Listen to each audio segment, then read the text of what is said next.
You're not going to be a dictator, are you? I said, no, no, no, other than day one. Donald Trump has successfully moved the Overton window in a way that is as dangerous for the future of democracy in this country as anything else. This is what Vout and Project 2025 wanted. Newsom is he's daring Tom Homan to come and arrest him. Should he do it? I would do it if I were Tom. I think it's great. They control the Congress, they control the White House, and they control the courts. And so, of course, they're massively, massively overreaching. And yes, they are getting away with it right now.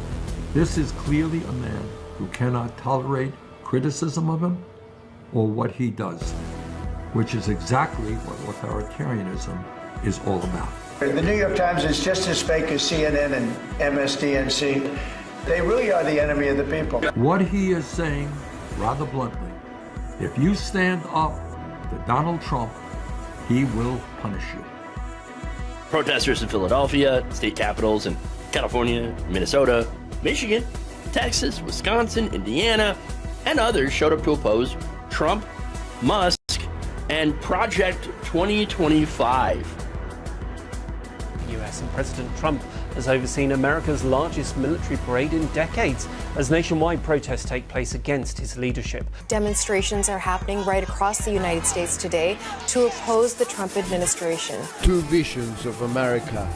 On a day the country's deepening divide was there for all the world to see.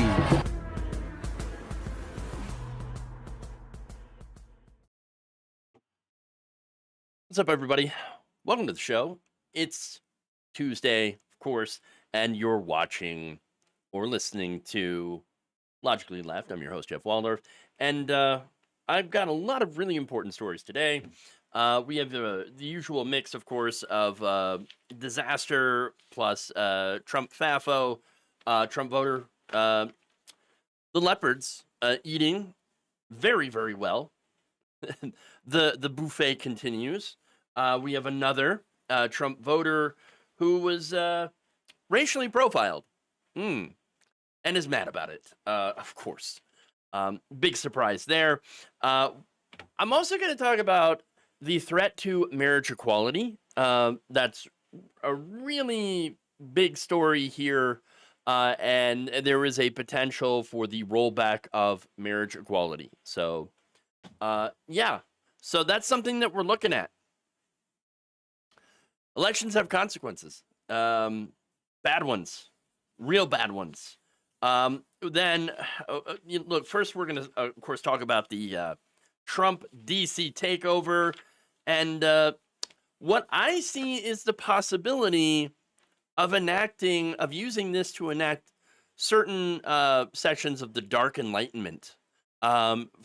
Just in case that you're not familiar with that, that is the Curtis Yarvin, Peter Thiel project to turn American cities into basically corporate-controlled fiefdoms. Okay, it sounds insane. It sounds like it's one of those sci-fi dystopian novels, but then you look around and see what's happening, and you're like, oh yeah, we are living in one of those novels. Oh crap! So I'm going to talk about that. And then, of course, we have the CBO on the big, beautiful bill. Oh, boy. Not good on that. I'm going to give you the details on that as well. And then, in a case of what could be described as too little too late, the DNC is now looking to rein in corporate donations. Maybe. Here we go. Okay, so look, my skepticism's going to come out, and look, defenders of the Democratic Party, you're probably going to get pretty mad at me for this, but I'm going to talk about it anyway. I don't think it's enough, and I don't think it's going to do anything, and I think it's way, way too late. Fascism is here, and billionaires paved the way, and so here we go. But again, I'm going to save that until we get into it because I'm already getting myself worked up about that story. But let's start out first with Trump's DC takeover.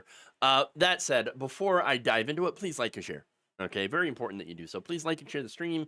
Get this information out there. Get my stream out there. more people listening, and trust me, it's not about me. It's about the stories. Okay, it's about the news. It's about the commentary.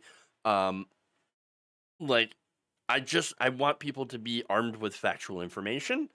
And yes, of course, I'm going to give my opinion. I'm going to give my take on it. But that's just what we do here.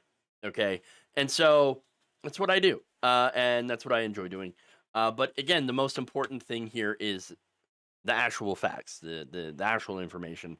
And I feel like the more people are armed with those facts, the better off we can perhaps survive this hellscape that we're in. Okay. With that said, you can support the show by hitting the join button below if you're on YouTube, becoming a subscriber if you're on Facebook, and supporting us, of course, if you're on Twitch. You can also go to our Patreon, patreon.com/jeffwaldorf, and sign up to become a supporter. With that said, let's do it. Let's get into the DC stuff.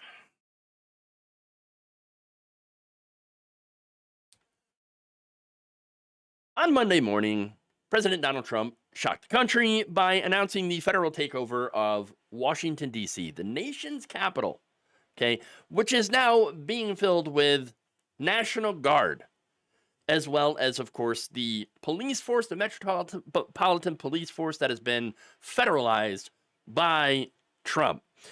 During a press conference, Trump declared that he was invoking Section 740 of the D.C. Home Rule Act and placing the D.C. Police Department under his control directly.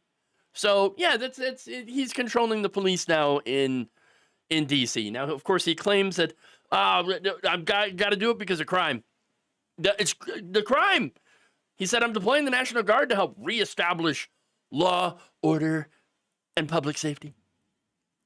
But he's doing it at a time where crime in the nation's capital is actually at a 30-year low. In fact, crime all across the country is at a 30-year low. Crime in all the major cities is at a low. And so the entire stated purpose of his takeover is a lie. That's not surprising. You shouldn't be shocked at this. No Pikachu face here, okay?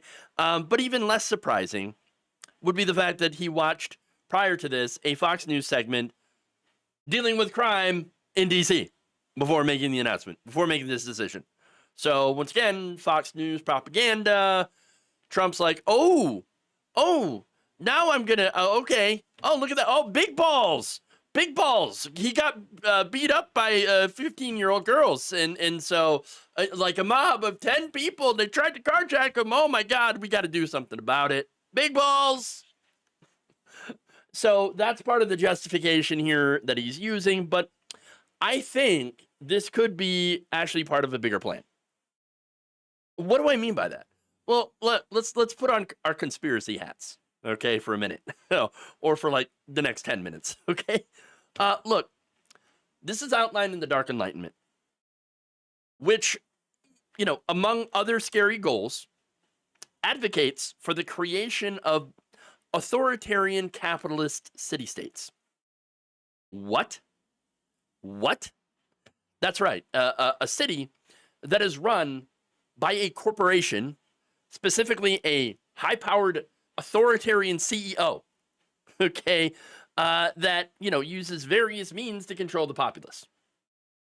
I believe that this takeover of D.C., because it's not to stop crime, because I already told you it's at a 30-year low. Okay, this is a trial balloon, I believe. He could, in theory, be getting ready to appoint Peter Thiel or someone like him to run the city for him, which would, of course, completely sidestep democracy. Okay, look. It's not like they haven't already talked about these freedom cities, right? That's the name for them, right? Areas run by a CEO with no regulations, and the people are basically being held in techno-feudalism, okay?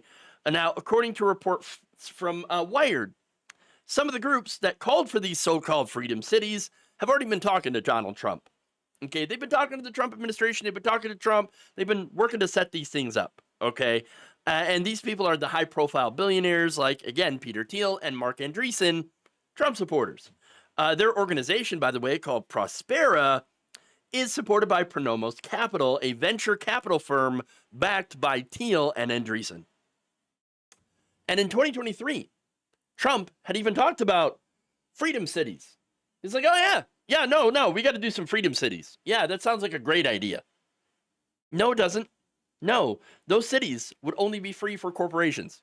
Okay, the people would be tightly controlled, as the Dark Enlightenment movement advocates for techno-monarchism, in which a ruler would use data systems, AI, and advanced algorithms to manage the state, monitor the citizens. So, think about that again, surveillance state on steroids, and implement policies that are going to only help corporations and the very, very wealthy, and create a permanent underclass.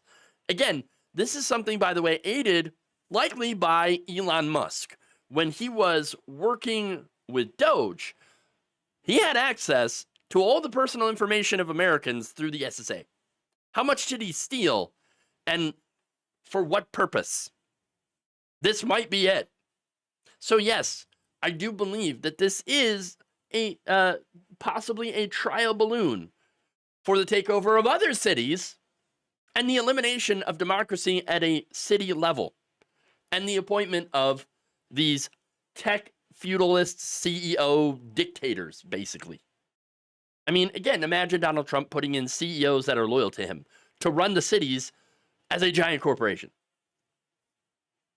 I mean, it's not outside the bounds of reality here, okay? And look, he's already talked about taking over other cities as well as DC, Oakland, Chicago, Baltimore. Are you seeing a pattern yet? New York City. Okay, he wants to take them. He's talked about taking all of those cities over.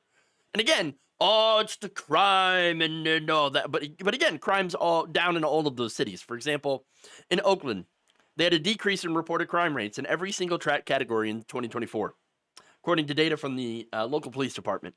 In Chicago, the crime has fallen by 15% since 2023. In Baltimore City, violent crime decreased 17% in the last year.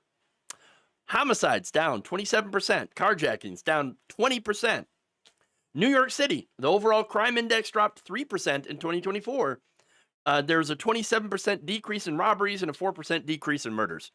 So it ain't about crime. It ain't about crime, everybody.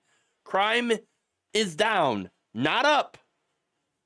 So this makes me think, authoritarian power grab, which was dreamed up by very, very wealthy billionaires, the ones that are, again, that backed Donald Trump, J.D. Vance, and all the rest of them that have a hatred of democracy. And now they're using possibly the military, the National Guard, in order to enact these things. Look, according to the Washington Post, in a recent report, Trump and the Pentagon are considering creating a full-time domestic civil disturbance quick reaction force, which would be made up of about 600 National Guard troops, half of which would be based in military bases in Alabama and Arizona, ready at all times to fly into any given city or state. Now, that's not very many, but it's not like that couldn't be expanded here. They would go into the cities with their military weapons, riot gear. They would dispatch from their bases in waves of 100 soldiers each. Trump, of course, would be using Title 32 for this force, which authorizes him to use the Guard's federally funded status to expand its powers in states with unrest and allow it to make arrests of people. Trump already used Title 32 during the Black Lives Matter protests of 2020 that were, once again, 93% peaceful. There are no emergencies when it comes to crime or unrest. He is manufacturing fake emergencies, fake crises, in order to justify sending in the troops, sending in the National Guard to fix those emergencies. I think the next step is taking control and using the military to crush dissent and protest and impose authoritarian corporate rule. Again, this is all theory. This is all my speculation based on things that are actually happening. Maybe it's crazy, but we are living, and I think you can agree, in some pretty crazy times.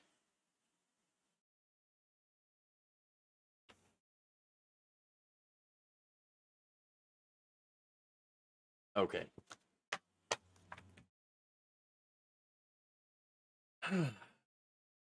Moving on. Oh boy. And she's back.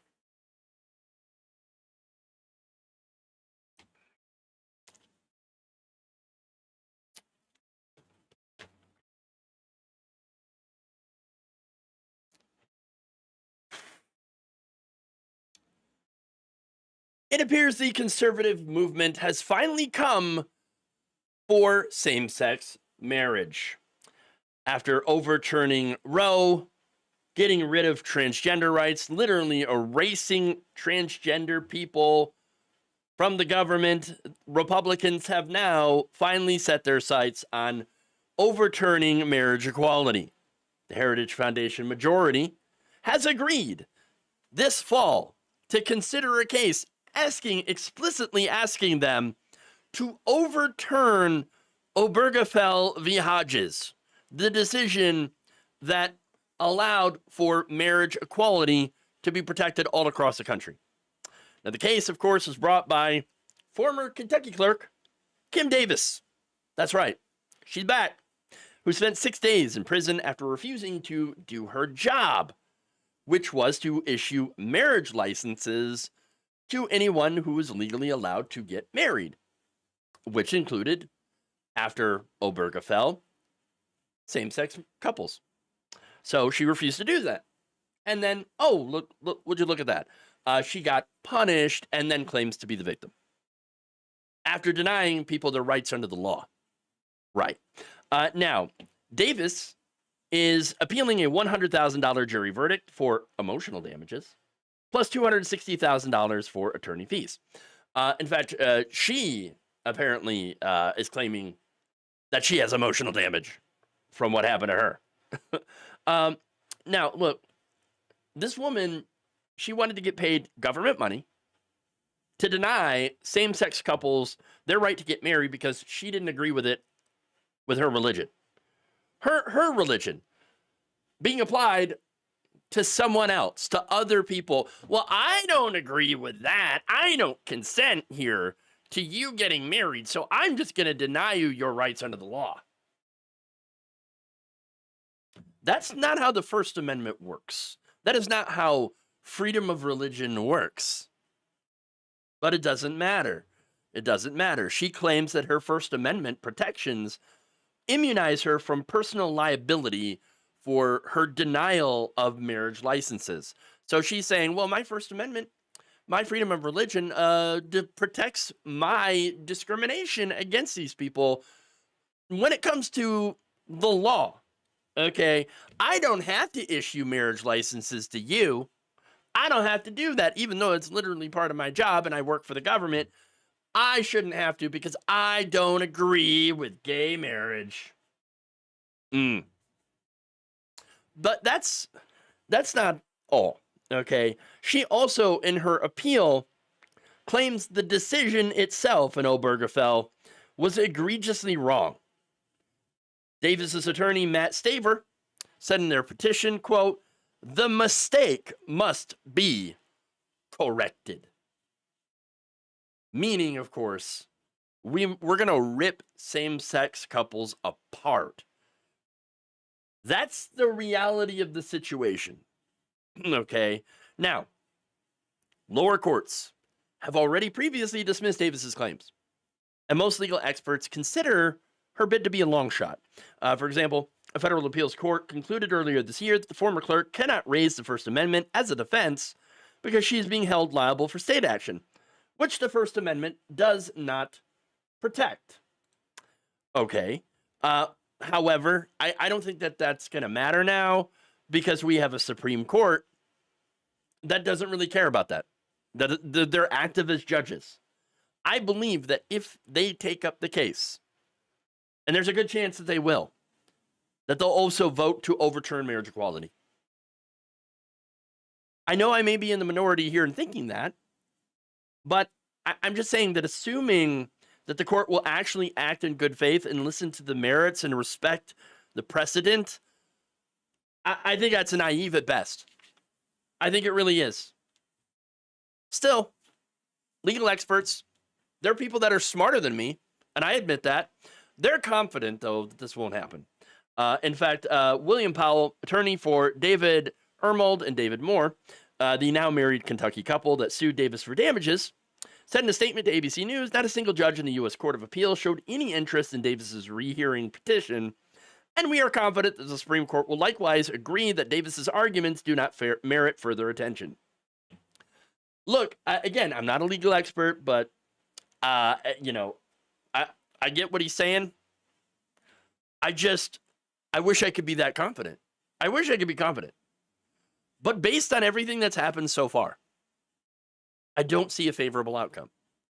I don't see the Supreme Court saying, no, we're gonna pass on this one. We're gonna punt. Maybe they will. There is a chance. And if they do hear it, I'm pretty sure it's over. Okay. Look, they're already setting this up. In 2025, at least 9 states, and by they, I mean Republicans, okay? They've either introduced legislation in 9 states aimed at blocking marriage licenses for LGBTQ people or passing resolutions urging the Supreme Court to reverse Obergefell at their earliest opportunity. This is according to the advocacy group Lambda Legal. So you have 9 states that are already working on doing this, setting up challenges.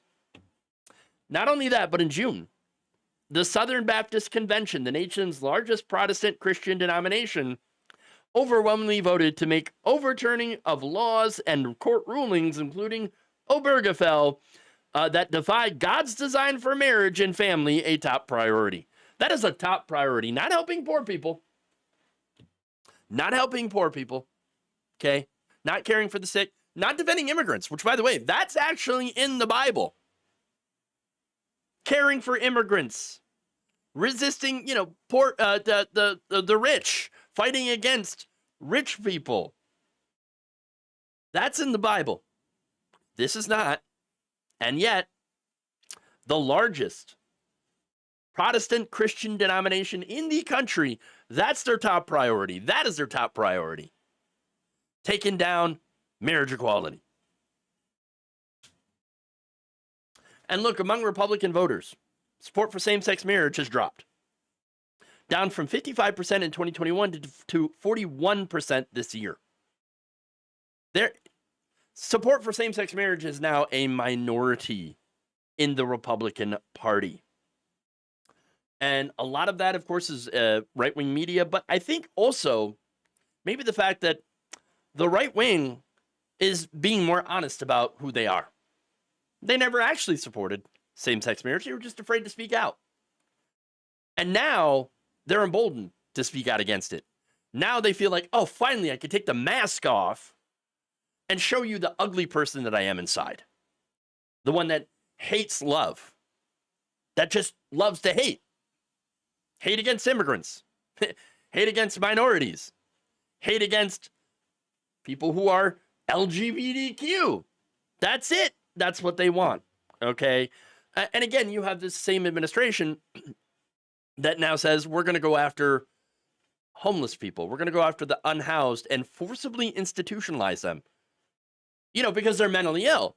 Well, who happens to be a large group of people that get kicked out of their homes? LGBTQ plus people. They get kicked out because their parents are bigoted and do not support them. Now, this administration says, well, you're not only homeless, but you're also mentally ill.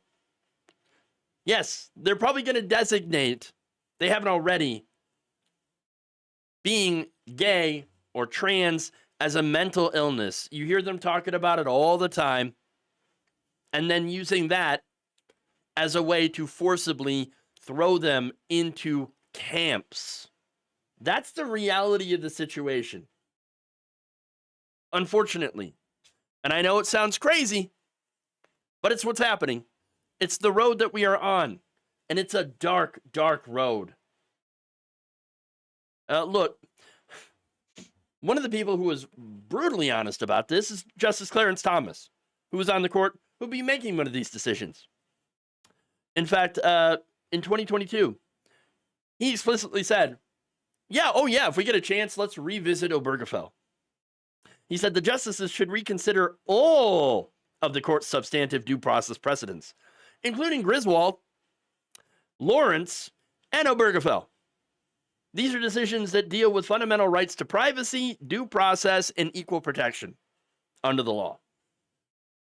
They're telling you openly that, we're going to get rid of these things. That's what we want to do. And so do many Republican voters, unfortunately. They were never for freedom. Never for freedom. Not for anybody who they don't like. Not for gay people. Not for trans people. Not for black people. Just for them. That's it. Now, the court is expected to formally consider Davis's position during the fall in a private conference when the justices discuss which cases to add to their docket. If the case is accepted, it would likely be scheduled for oral arguments next spring and decided by the end of June of 2026. Now, look, again, I can admit that perhaps I am wrong. I mean, according to Sarah Isker, an ABC News legal analyst and host of the legal podcast Advisory Opinions, Justices Brett Kavanaugh and Amy Coney Barrett seem wildly uninterested. Maybe Justice Neil Gorsuch, too. There is no world in which the court takes the case as a straight gay marriage case. It would have to come up as a lower court holding that Obergefell binds judges to accept some other kind of non-traditional marital agreement or arrangement. Okay, I get what you're saying, but that does not mean that the court won't hear it. Okay? Again, we heard similar arguments that Roe would never be overturned, or the Chevron doctrine, which had long precedent. But yet again, here we are. Here we are. They're both gone. And we have a conservative 6-3 supermajority that we cannot do anything about, headed up by Chief Justice John Roberts, who had dissented in Obergefell, warning that it creates, quote, serious questions about religious liberty, which is the same argument that Kim Davis is making now. So, look, if you're concerned, you have good reason to be. If you're not concerned, maybe you should get concerned. Because right now, as a country, your rights, if you're LGBTQ+, if you're a woman, you're a minority, you have already been targeted. And your rights are being taken away. Today. Due process. Gone. Bodily autonomy. Gone. Pretty soon, your right to be legally married. Gone. Where are the gays for Trump? Where are the log cabin Republicans? Where's the group, the LGB without the T? Where are you guys? Where are you? You know, the groups that piled on transgender Americans for daring to want to exist in society. The people who supported Trump and Republicans. Well, they're not going to come after me.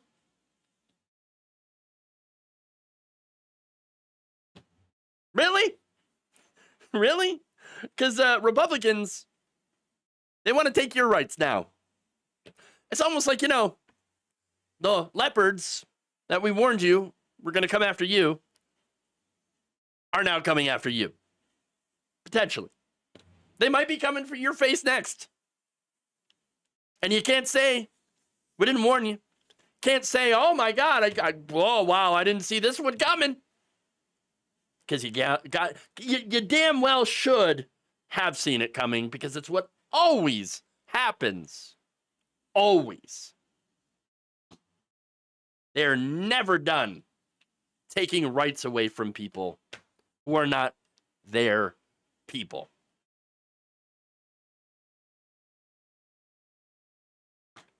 Okay. Speaking of people getting their rights taken away, we got more FAFO. Okay.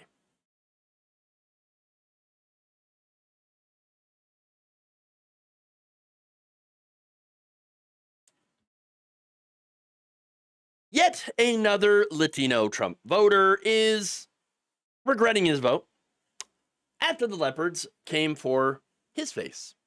Oh, no! Jason Brian Gavidia is a proud American citizen. He's got "We the People" tattooed across his back in gigantic black lettering. He also voted for Donald Trump. But now he has changed his mind. What happened? Well, he had a little bit of a run-in with ICE, with immigration. In fact, there was video of his arrest where he was held up against a wall by two masked rifle-toting immigration agents. And he was saying, look, man, look, I'm an American, bro. Well, yeah, but you don't look like an American. Okay, you don't quite look like you belong here, said the agents, who demanded his papers. Show me your papers. You don't look like us. Now, the agents had stopped him and his friend, Javier Ramirez, another U.S. citizen. Again, they're both Americans, while they were just walking around Montebello, which is a majority Latino city east of L.A., which is exactly where ICE would go. In fact, one of the agents, when they had him against a wall, was like, "What hospital were you born in?" I mean, most people couldn't answer that question. Okay. To which he responded, I don't know, man. East LA. What are you doing? Ramirez, by the way, had been recording the altercation before agents literally tackled him to the ground and drove him off to a detention center. So, yeah, there's that. Now, Gavidia then told NBC in Los Angeles that I believed I was racially profiled. I believe I was attacked because I was walking while brown. Well, yes. Yes, that is exactly what happened. Now, Gavidia, who was once a Trump supporter, is now no longer, and now condemns the Trump administration's immigration raids. He told NBC, quote, "He ran on lies. We were all manipulated. We were all brainwashed. Now look at us. We're all suffering because of it. And I feel guilty 100%. Okay, so look, here's the thing, and this is going to sound tough, so you can get mad at me for it. Sure, I don't mind. But, bro, this is 100% your fault. Your fault. I mean, Trump didn't lie about what he was going to do. He said, I'm going to do mass deportation. I'm going to do it. Now, of course, Trump lies as easily as he can breathe.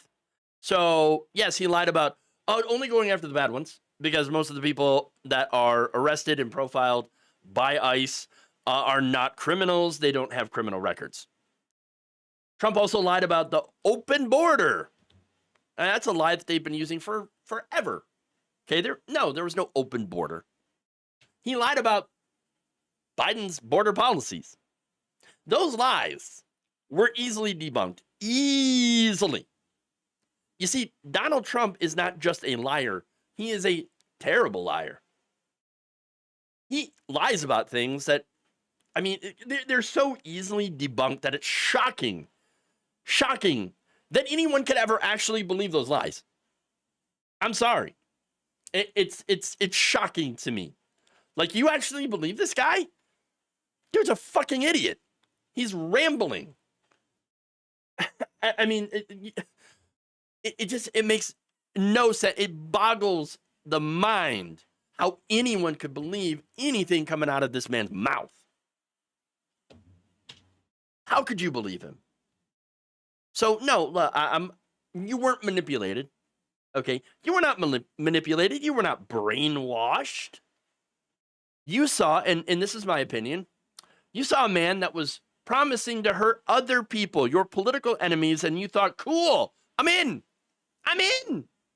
And now you're out because the leopards came for your face and you're feeling bad about it.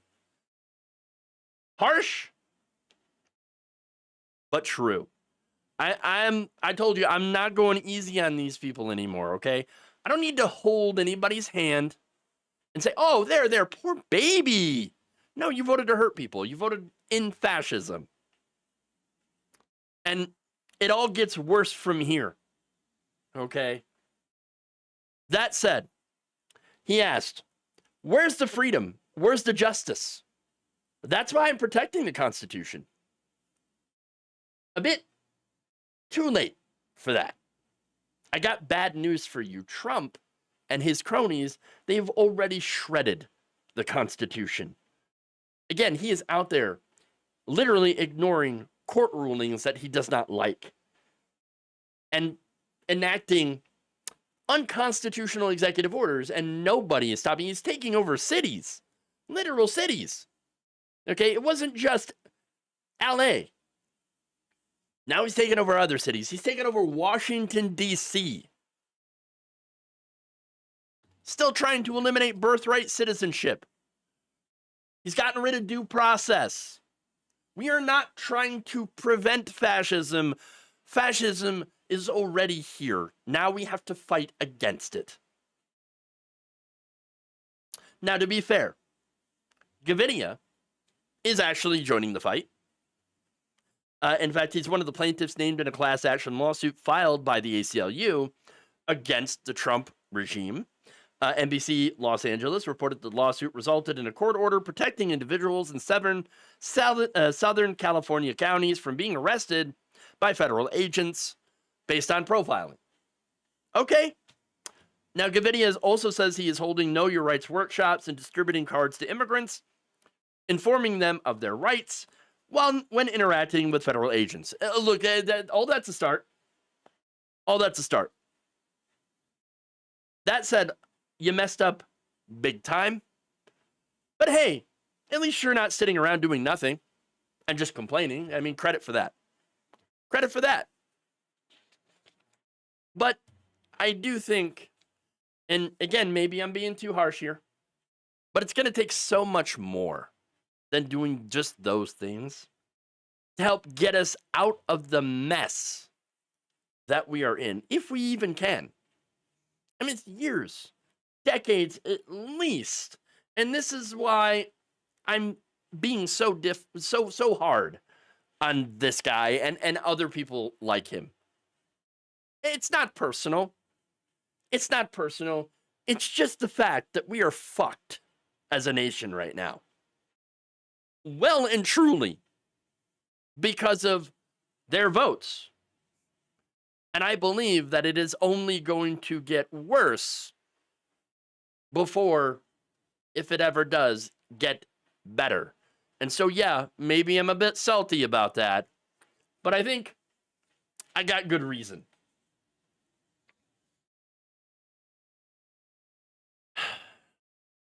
Okay. Common theme, LA large Hispanic population, DC large black population, Trump is a racist. The Republican Party's racist. And there you go.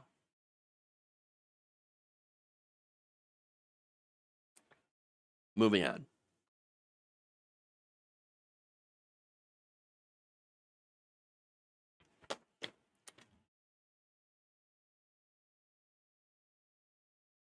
The Congressional Budget Office has finished their final assessment on Trump's big, beautiful bill. And no surprise, they found that the bill that cuts taxes for rich people and cuts healthcare and food aid for poor people will only make rich people richer and poor people poorer. I mean, this sounds like this is not a surprise. No one should be shocked here. Okay? But let me give you the details anyway. The assessment found that the top 10% of earners in this country will see an average increase of about $13,600 per year over the next decade as a direct result of this law. The bottom 10% will see an average decrease annually of $1,200. So, once again, the poorest of the poor lose while the rich win. Again, not shocking here. No one should be walking around with a Pikachu face, okay? Look, if you actually cared that Republicans, or if you actually believe that Republicans cared about working class people and we're not the party of the super rich, then yeah, you're one of the people that don't live in reality. Welcome to it, okay? It's bad. And look, to be fair though, obviously Democrats also are generally purchased by wealthy donors. That said, there is a big difference though between the parties. Now, Democrats generally try to throw poor people a bone because they don't want poor people to die. So, that's why they do, again, heavily means-tested programs that, yes, will help poor people and stop them from dying. But Republicans are a death cult. They want poor people to die.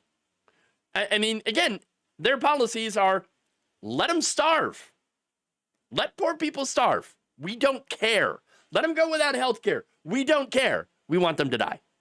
Okay? If you are not enriching a already wealthy person or corporation, then you are useless. You are a parasite. You are an eater. Okay? And yeah, we want you to die. That's really it. That's really it. They want to grind up poor people in the gears of authoritarian capitalism. Now, Democrats, they are neoliberal on economics, which means, again, they over-means test everything. And yes, they generally tend to favor rich people and corporations. That said, they try not to let poor people die. Republicans, on the other hand, give rich people everything, including our lives. So there is a difference, and yes, it is a big one. That said, I do not advocate for either system here. I am a leftist. I'm anti-capitalist. Okay, but that said, there is a big difference here, and the big beautiful bill is a great example of that difference. Democrats did not vote for this. They're actively speaking out against this. In fact, Representative Brendan Doyle, senior Democrat on the House Budget Committee, posted Monday on X, saying, quote, they just confirmed that Trump is enriching his billionaire friends at the expense of American families. It is the largest transfer of wealth from working Americans to the ultra-rich in history. True, all true. And by the way, Senator Bernie Sanders has been warning about this bill for some time. He called this bill the most dangerous piece of legislation in the modern history of our country. Called it a gift to the billionaire class. It's true. That causes massive pain for low-income and working Americans. Quote, this bill is an absolute reflection of corrupt campaign finance system that allows billionaires to buy elections. And when billionaires spend hundreds of billions of dollars trying to elect a president, like Elon Musk, for example, or a senator or a member of Congress, they're not making that investment just for the fun of it. They want something in return. This legislation is what they are getting in return. Yes, and look, not only are the rich getting massive tax cuts at the expense of SNAP and Medicaid, the law also puts new limits on the ACA subsidies and adopts new caps on federal student loans, once again making poor people pay so that rich people end up being rewarded. Now, of course, in order to push this through without people getting pissed off about it, Republicans lied. And not only that, but they threw in some paltry tax cuts for working class people. They extended the 2016 Trump tax cuts, which once again benefit the wealthy the most. 20% of workers in the middle of the income spectrum will see a slight bump in their income between $800 and $1,200 per year over the next decade, according to the CBO. However, that said, all of them's gone. That's gone. Due to what? All the gains. The Trump import taxes, otherwise known as the tariffs, which will completely negate those gains completely. People get nothing. Congratulations, you get nothing. Nothing. The lowest earners, by the way, they're going to see something worse. They're getting a massive cut in their income as a result of the bill taking away programs that they rely on. Medicaid, SNAP, things like that, healthcare. And there it is. This is tax scam 2.0. Now, that said, I can see MAGA people immediately already saying, just get a job then. Stop being poor. Good luck with that. Good luck with that. Seriously. We have had just recently the largest layoffs since COVID. According to a report by outplacement firm Challenger Gray and Christmas, in July, there were 62,075 job cuts that were announced. That's right. That is a 29% increase since June and 140% higher than the 25,885 cuts announced in July of 2024. The surge in layoffs in 2025 is due to a mix of government downsizing, corporate restructuring, and the growing impact of AI taking over jobs. That's right. Public agencies, tech firms, and retailers are leading the cuts. AI, for example, was cited for over 10,000 job cuts last month. Tariff concerns have impacted nearly 6,000 jobs this year, said the firm's labor expert Andrew Challenger. Then you have inflation, shifting demands, and global uncertainty. They have been cited in more than 170,000 job cuts so far this year. Republicans cost jobs. And add on to all of that, health insurance changes as a result of this bill. Remember, we're the only country in the world, only modern country that still ties health insurance to employment. We do not have a guaranteed healthcare system in this country, meaning that if you lose your job in one of these cutbacks, AI comes, takes your job, you lose your healthcare. You don't just lose your income, you lose your healthcare. Gone. And what Medicaid? That's also been pulled back. Okay? Millions of people losing their health care. The ACA subsidies and tax credits being rolled back, which means less people being able to afford it as premiums skyrocket. And then again, Medicaid with their work requirements that have not been shown to help people gain employment. That's going to cost millions of people their health care. Remember, 64% of all people on Medicaid already work. The rest are either disabled, they're getting an education, they're in school, they're caregivers. And you know what? It's going to get worse. You see, this says nothing about the Medicaid cuts that are currently ripping through nursing homes, which is forcing states to consider cutting eligibility, services, or provider payments for the 2/3 of all nursing home residents that rely on this program. Likely, all three of those things will end up being cut, meaning the cost of nursing home care will be shifted to the families, to the poorest people, meaning a lot of these facilities will not be able to afford to continue functioning, which means these people get kicked out. Also, the people who work there, they're going to lose their jobs. So many people are being devastated by these Medicaid cuts and will be devastated by these cuts. And of course, you're going to get the question, why can't the family take care of these people? Okay, well, that means these families, members are going to have to quit their jobs to stay home to take care of these people. That makes families even poorer. That's less people working. Look, all of this is a disaster. I could go on and on about what is going to happen here, but I think you get the point. This is all stuff that we warned you was going to happen. as soon as the Republicans got into power. They were going to do what? Cut taxes for the rich, cut aid programs for the poor. And that is exactly what they've done with this.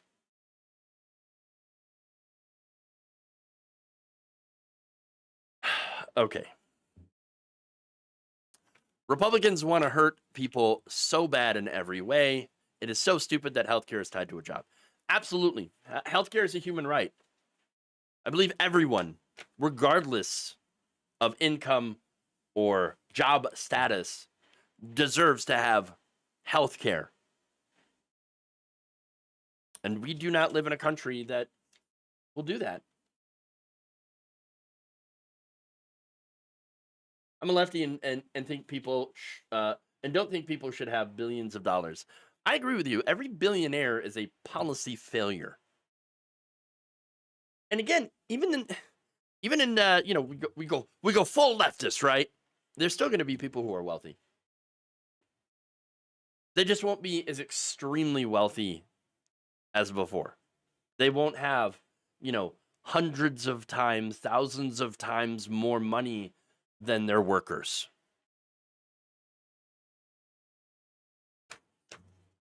Okay. Let's move on. Let's talk about the Democrats. As I have trashed Republicans pretty much the whole show. But it's the Democrats' turn.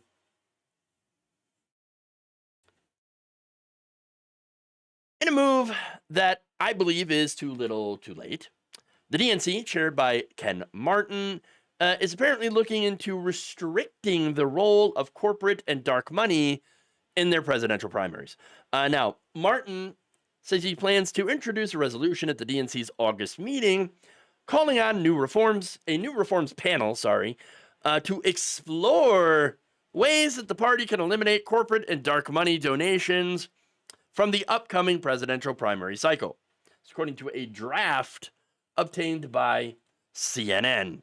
Martin's resolution, if passed, would task the new panel to explore exactly what those other actions could be, calling on the Committee on Reforms to identify and study real enforceable steps the DNC could take to eliminate unlimited corporate and dark money in the 2028 presidential primary process.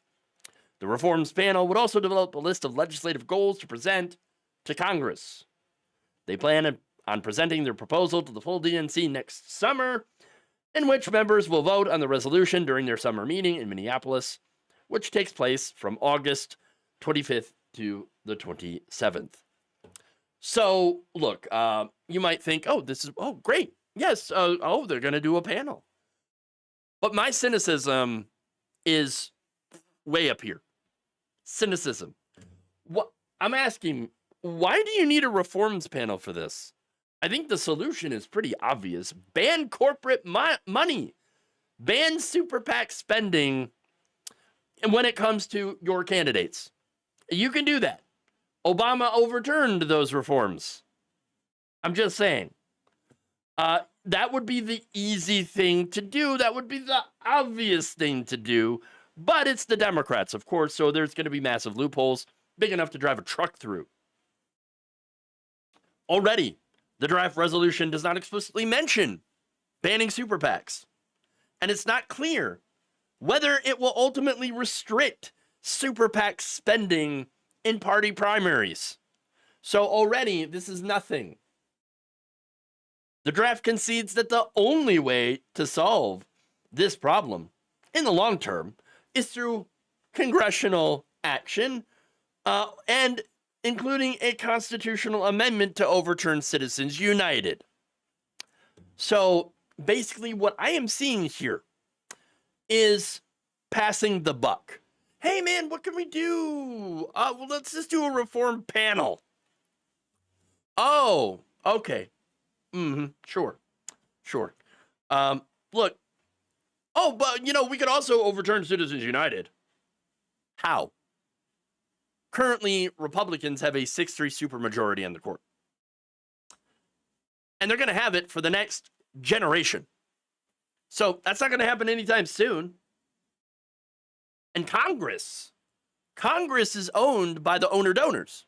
They're not going to pass anything to prevent this. They're not going to do meaningful reform.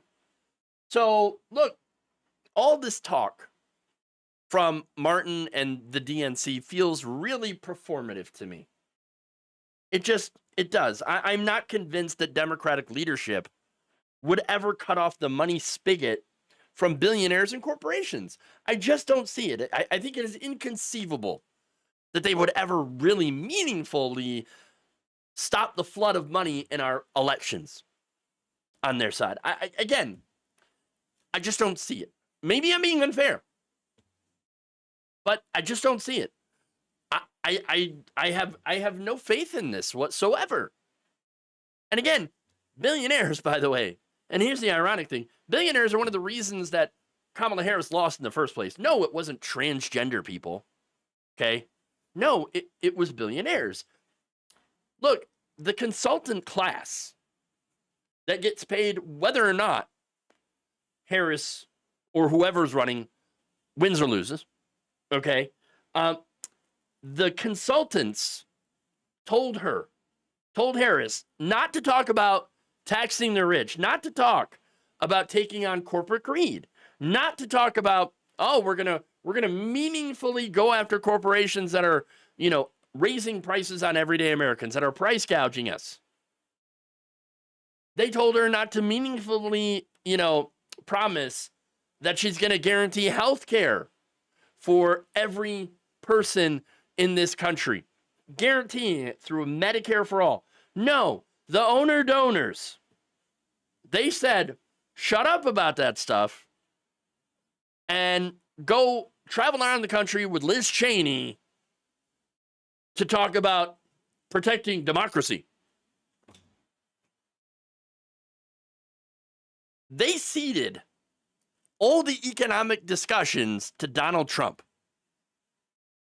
I mean, honestly. And yes, I've talked about some of her policies, which were not bad. Didn't go far enough, but they were not bad. And they would have actually helped people. Okay? Yes, helping new homeowners with a $25,000 bonus. Great. Awesome. Yeah, that would have done some good. Okay? But Trump took all the normal meat and potatoes kitchen table issues that you could understand, and he talked about them endlessly. Right? Oh, I'm going to lower grocery prices. I'm gonna get rid of inflation. Gone. I'm gonna lower. I'm gonna get rid of paying for pharmaceuticals. Okay, for prescription drugs. He's out there claiming that he cut the price of prescription drugs by 1,500%. We know that that's not true. None of it's true. He lied. And look, he's done the opposite of all of that. Things are way more expensive. Inflation is up. The rich are gaining greatly from his tax cuts. And the poor are suffering import taxes and everything in a bad economy. Okay? So, that's the reality of the situation. And look, Bernie Sanders, by the way, he recently told Dana Bash on CNN, quote, I like Kamala, she's a friend of mine, but her core consultants, we're very influenced by wealthy people. How do you run for president and not develop a strong agenda which speaks to the economic crises facing working families? Well, this is how. When you have large corporate donors and groups like AIPAC that crush progressives who dare call for economic justice or rights for Palestinians, taxing the rich, helping poor people. Okay, look, that's how this gets crushed. Okay, they propped up aging Democratic leadership who still for some reason lives in the 1990s or 1980s. Both, they're still crapping themselves over Reagan beating Mondale, and they run away from anything that's considered to be socialism, of which the definition is, according to Republicans, which has been expanded by Republicans, to mean anything that doesn't help rich people. That's what they consider to be socialism, and Democrats run away from it. The establishment does. The way that the party currently is structured, I do not believe will ever get rid of their corporate influence, which is costing them elections. And as a result, they're going to continue to lose to fascists while trying to appeal to the mythical moderate never Trump Republican. You know how many of those turned out for Kamala Harris during the election? None. Zero. No, only a full house cleaning of everybody in Democratic leadership, replacing them with progressives, leftists, like Mamdani, for example, will come close to starting to right the ship. So at the moment, I'm sorry, this talk of reform, to me, feels too little too late. Am I being too harsh? Perhaps. I just think now it is too little too late. We are in the midst of fascism. Okay? I think this should have happened at least 10 years ago, if not earlier. Getting the corporate money out of the Democratic Party. But then again, you know, I mean, hindsight, 2020. No, I think anybody who's been paying attention to what's wrong with our politics can easily point out that it is the money in politics that has brought us to where we are today with the troubles that we have. Corporate lobbying, corporate money, creating weak Democrats that lose to populist demagogues on the right. That's the reality of the situation. And so, look, Ken Martin, he may actually mean it. Maybe. But unless we see some real action, to me, this is going to be nothing more than performative that will not amount to anything. Prove me wrong. Please, for the love of God, prove me wrong. I want you to. Okay.